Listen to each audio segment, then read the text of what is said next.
नमस्कार, मैं हूं साहिबा और आप देख रहे हैं कृषि हेल्पलाइन। इस वक्त मैं मौजूद हूं एएफआई के स्टॉल पर और मेरे साथ मौजूद है एएफआई से nutritionist and scientist doctor Irfan Ahmad Daraz ji. तो आइए उनसे बातचीत करते हैं। जैसे कि मैंने बताया, आप न्यूट्रिशनिस्ट और साइंटिस्ट हैं एएफआई के साथ। बैलेंस न्यूट्रिशन की बात की जाए तो आपके अकॉर्डिंग बैलेंस न्यूट्रिशन क्या होता है? अगर हम आज से पहले 10, 15, 20 साल पीछे जाए तो जब हम एनिमल्स पालते थे तो तब उतना ज़्यादा प्रोडक्शन पे ज़्यादा फोकस नहीं था। हमारी जो ब्रीड्स थी वो इतनी ज़्यादा प्रोडक्शन नहीं थी, दूध में 10-12 लीटर मैक्स होता था।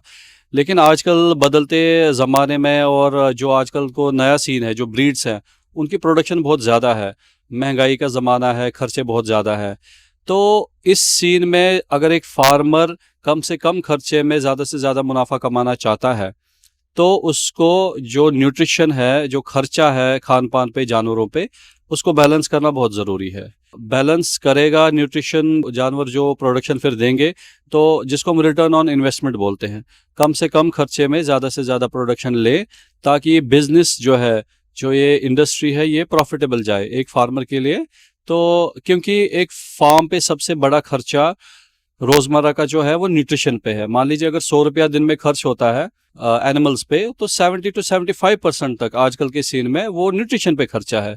तो उस खर्चे पे अगर हमने 5-10% ही उसको ऑप्टिमाइज किया तो वो फार्मर के लिए प्रॉफिटेबल साबित हो जाता है। अब जैसे कि ये कैटल फीड की बात हो ही रही है, तो एएफआई मैं देख रही हूँ जैसे अलग अलग कुछ नंबर्स हैं, नाम है ये जो कैटल फीड के। तो ये क्या आप इसके बारे में बता सकते हैं कि क्या क्या है और कैसे कैसे वर्क करता है? देखिए, हमारे देश में जैसे जैसे एनिमल्स की ब्रीड बदल रही है, जानवर हमारे हाई प्रोड्यूसिंग होते जा रहे हैं, ज़्यादा से ज़्यादा दूध देने वाले बनते जा रहे हैं, चाहे वो भैंस हो या गाय हो। बदलते ज़माने के साथ साथ, बदलती ब्रीड के साथ साथ हमारे प्रोडक्ट्स में भी बदलाव होता रहता है। ये कंटिन्यूस प्रोसेस है जिसमें हमारी कंपनी की रिसर्च का बहुत बड़ा हाथ रहता है।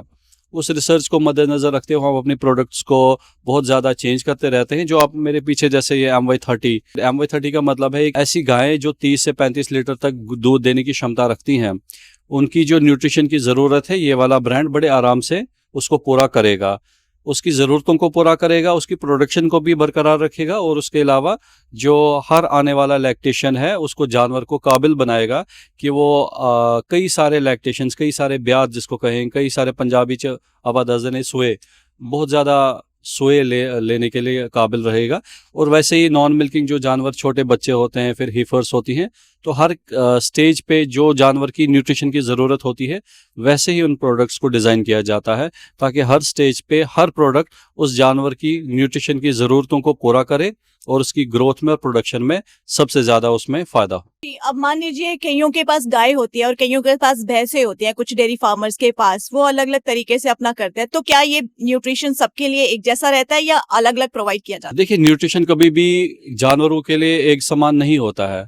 अभी आपने कहा कि जैसे हमारे पास भैंसें हैं, हमारे पास गायें हैं, हर एनिमल की हर स्टेज पे न्यूट्रिशन की ज़रूरतें अलग होती हैं।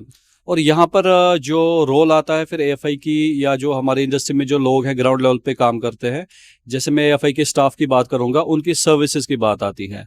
एक फार्मर के एनिमल्स की नीड्स को उसकी स्टेज के हिसाब से उनको पहचानना, फिर उनको बैलेंस करके देना, ताकि कम से कम फार्मर के खर्चे में ज़्यादा से ज़्यादा उसको मुनाफा मिले। जी इरफान जी, अब एक बेसिक सवाल सा ऐसा है, जो मान लीजिए कुछ नए डेयरी फार्मर्स हैं जो अपना नया बिजनेस स्टार्ट करते हैं, और कुछ तो ऑलरेडी कर रहे हैं, उनको थोड़ा बहुत नॉलेज होता है, जो नया स्टार्टअप करना चाह रहे हैं या कर रहे हैं, तो आप उनके लिए क्या कहेंगे कि क्या उनको एक बेसिक जो न्यूट्रिशंस कैसे वो बैलेंस स्टार्टिंग से ही रख सकते हैं ताकि आगे जाके उनको कभी ऐसी कोई प्रॉब्लम ना आए? तो बेसिक न्यूट्रिएंट्स कौन कौन से उनको ध्यान में रखने चाहिए और कैसे वो उसको आगे लेके जा सकते हैं? देखिए, जो अपकमिंग डेयरी फार्म्स है, या जो लोग हैं जो इस करियर पाथ को चुनना चाहते हैं एज अ बिजनेस, तो मैं उनसे, मेरी एक ही मैसेज है कि ये शुरू करने से पहले डेयरी फार्मिंग को एज अ बिजनेस मॉडल समझना बहुत ज़रूरी है। कैसे रेवेन्यू जनरेट होता है, कहाँ कहाँ पे लॉसेस हो सकती हैं, और उन चीज़ों को समझने के बाद मिल्क का क्या मार्केट है, मैं कहाँ पे मिल्क अपना बेचूंगा, फिर मेरे एनिमल्स की, तो ये सब मोटा मोटा जो भी इसमें पॉइंट्स है एज अ बिजनेस मॉडल पहले समझे। उसको समझने के बाद डेयरी फार्मिंग शुरू करें।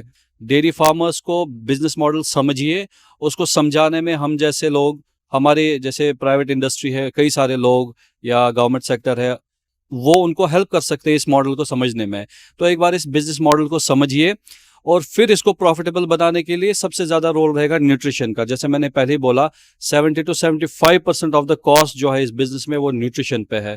तो आप इमेजिन कीजिए अगर वहाँ पे थोड़ी सी गलती हो गई तो कितना सारा जो साइकिल है वो ख़राब हो सकता है। तो for upcoming farmers business model को समझिए और न्यूट्रिशन पे ध्यान दीजिए और लोगों से सर्विसेज लीजिए। एएफआई जो फीड इंडस्ट्रीज या एएफआई प्राइवेट लिमिटेड की जो स्टाफ है उनसे कांटेक्ट कीजिए, वो आपको इस बिजनेस मॉडल को समझने में हेल्प कर सकता है।